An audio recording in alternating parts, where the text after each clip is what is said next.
একটা জন্মগত ত্রুটি নিয়ে আমার কাছে আসছে। জন্মগত একটা সমস্যা নিয়ে, এটাকে আমরা মেডিকেলি ভাষায় বলি এএমসি অথবা আর্থ্রোগ্রাইথোসিস মাল্টিপ্লেক্স কনজেনিটা। আমরা যেটা বলি উল্টিয়ে গেছে। তার এই হিপ জয়েন্টের প্রবলেম, তার এখানে এই জয়েন্টটা তার ডিসলোকেটেড হয়ে আছে।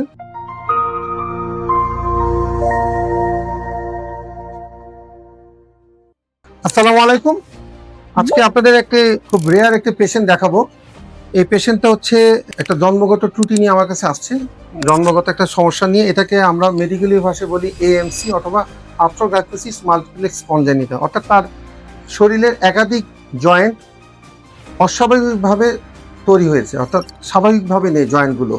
এবং এই পেশেন্টটা দেখেন আপনারা, এই পেশেন্টের তার এই পাটা আমরা যেটা বলি উল্টিয়ে গেছে। তার এই হিপ জয়েন্টের প্রবলেম, তার এখানে এই জয়েন্টটা তার ডিসলোকেটেড হয়ে আছে। এবং অ্যাট দ্য সেম টাইম তার তার এই নি জয়েন্টে তার সমস্যা আছে। নি জয়েন্ট সে এটাও স্বাভাবিকভাবে সে নাড়তে পারছে না।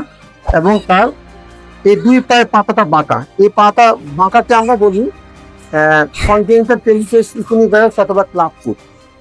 তো আমরা আজকে এই বাচ্চার বয়স একদিন, আমরা আজকে থেকে তার চিকিৎসা শুরু করব।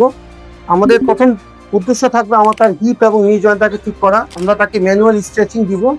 এবং দেখা যায় যে ম্যাক্সিমাম ক্ষেত্রে যদি আমরা প্রপার স্ট্রেচিং করি বা প্রপার ব্যায়ামটা করি, তাহলে এই ধরনের ক্ষেত্রে হিপ এবং নি জয়েন্টটা আবার স্বাভাবিকভাবে চলে আসে।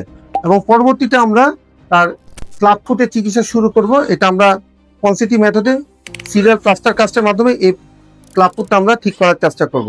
তো দেখা যাক, বাচ্চাটাকে আমরা ইনশাল্লাহ যতটুকু সম্ভব সুস্থ করার চেষ্টা করব। ধন্যবাদ।